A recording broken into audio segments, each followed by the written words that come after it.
Sometimes I just, their argument seems to be being strict for the sake of being strict, and I can show you how strict I am, and I don't have a lot of time for that. I know that if that is meaningful for someone in their particular practice, then obviously, bavakasha, please do, because people have to make What would be an example of that? decisions for themselves.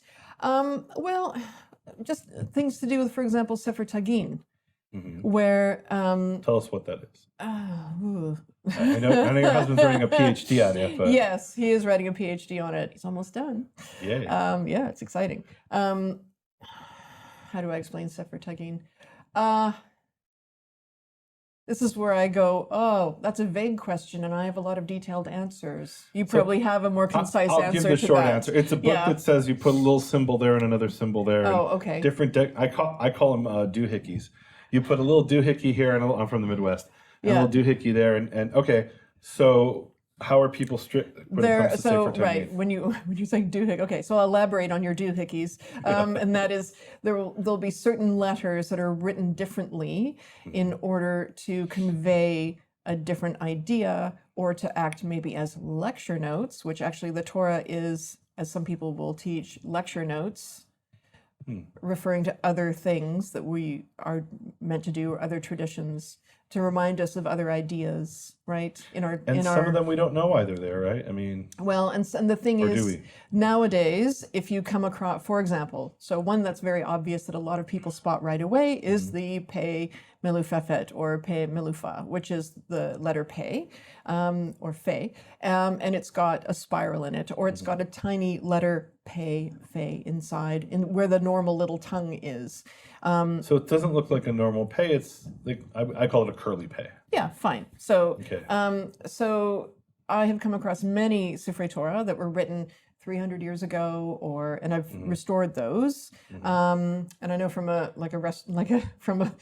historical point of view, restoring those is not that's not a popular thing. But if you want to keep using something, you have to keep it kosher. So there obviously is a difference between restoration and conservation. What does it mean that you restored it? Well, so for example, generally when people bring me an old Torah scroll, they want me to fix it and make it kosher again. So that means if there's missing ink, then I will add ink to the areas where there is missing ink. So the ink may have flaked off. May have flaked off, or it may have corroded because maybe the original recipe of the ink had maybe an imbalance. It was too acidic, so it would have crumbled away. Maybe too much iron or something if it happens to be iron gall ink, that sort of thing. Or it could be that it was stored in less than ideal conditions, which most of them are, let's face it, because most people don't understand how to treat parchment nowadays because it's not ubiquitous like it used to be. Although to be fair, most people weren't literate either, so I mean they wouldn't even come across parchment. But maybe it's cracked. Maybe the ink is totally fine, but there's a tiny crack. So the second the letter is not got any integrity, then the whole Torah is not kosher. So what do you do to that? How do you fix the letter that's cracked? So for something like that, you would add ink, for example. Okay. If you have a torn seam, then obviously we can sew it together. I have something here called gidin, and it is made also from a kosher animal. And generally, it's just made by a couple of families that live in Eretz Israel, who live in Israel, and it's their parnassa. It's the way they've been supporting themselves financially for these generations. Are sinews or something, right? It is the sinew from the back end of the animal, basically the Achilles tendon and the hamstring area. But what they do is you can see, what they do is they card it, they dry it and card it, and then they spin it into really fine. Sorry, I have an agricultural background as well. Okay. So carding, so there are these special sort of like brushes with metal teeth. And you do the same thing with wool, right? Okay. But I mean, machines do it now. People don't tend to hand card wool from their sheep.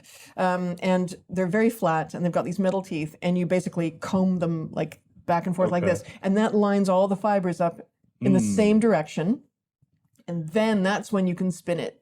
Because if the fibers aren't all lined up in the same direction. And they do that with these sinews. They do it with the sinews, yes. So they come out of these. So the animals that have, so that is what we sew them together with, the sheets.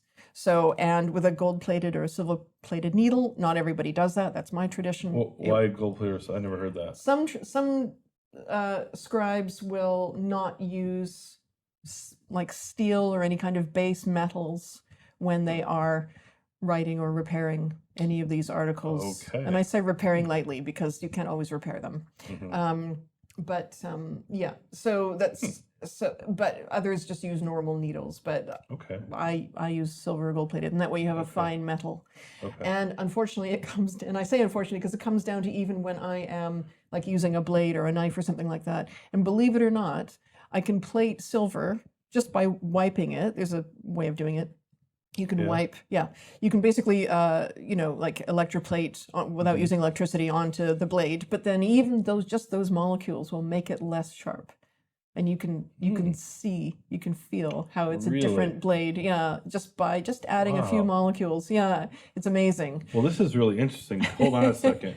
So if you have a mistake in a Torah scroll, and you have to erase a word and it's not God's name, how do you erase it? Well, it depends. I have a series of erasers that are okay to use because they're considered kosher or vegan or just neutral. You know, they don't contain any like non-kosher animals, for example. Okay. So that way it fits the halacha, right, the Jewish law component, but also you have to respect the materials. So you need to use like materials and techniques that are going to respect the materials that you're trying to fix and not cause any damage or not have any kind of like long-term negative consequence. Do you have one of those erasers here? They're over there. Okay. But I do have a blade. Okay. Sometimes we'll just use a razor blade. Okay. It depends. I don't. And that doesn't have to be silver plated, right? Well, I do. You but do, really? I do, Okay. but a lot of scribes don't bother with that. So, Okay. and I'm not judging them. Okay. And then there's just your regular sort of X-Acto blade knife. Okay. So it depends. Sometimes you need to scratch it out. Other times it depends. Sometimes I will use. This is a bit of lava that I got when I was 12 in Hawaii on the beach, and you can see there's little bits of parchment caught in the holes of the lava. So That's actually what that is. What do you do with the lava? Oh, you scratch it out. Okay. You sort of grind it out. You can use glass. Interesting. Some scribes use glass. Really? Some actually are so skillful with these that they can literally like lift out. They can literally take like just a layer of skin off basically and lift it out without making too big of a hole. I never learned how to do that, and I'm too scared to, so I don't do it that way. Wow. Instead, what I do is I work from the top, and like I said, I might just use a series of different erasers. I have an erasing shield also When so you that I say can. eraser, you don't mean like on the back of a pencil, like rubber. No, not like that. What do you mean? You can actually use a white plastic eraser because they. Really? Yeah, you can. Yeah. And that'll remove ink? It depends. That's why I usually start with a blade, or I start with something. I use oh, it's over there as well. Sorry, really, really fine sandpaper, like really super fine sandpaper. But you also have to know that the sandpaper is vegan because you don't want the adhesive that's in the paper, right, to not be kosher. I'm not saying that all scribes practice the same way as I do, but that's how I do it. Wow. And it's the same with if you need to do any gluing, like when you're patching a Torah or anything like that, and you have to use any adhesive, you have to make sure that it's not made out of non-kosher animals, because then you've pasuled the whole Torah again. You've made it unfit for ritual use. Talk to me about the balance between, you said, so some people are upset when you take a 200-year, 300-year-old Torah scroll and you restore it. Right. Talk to me about that. Why would they be upset? Well, so for some people, they feel like the moment that, because it's so old and let's say it's never been repaired, then everything about it is from that time and from that tradition and from that person. And that's all the materials manufacture, and it's all everything. And the moment I come to it, the moment I put one drop of my ink on it, the ink will have a little bit different recipe. It obviously is from modern times. If the ink has faded, if it fades to sort of like a dark gray or brown or something like that, it's fine. If it's turned red, then it's never been kosher to begin with. So why was it never kosher to begin with? Because you're only allowed to use certain. There are different recipes, but you're only allowed to use certain ingredients.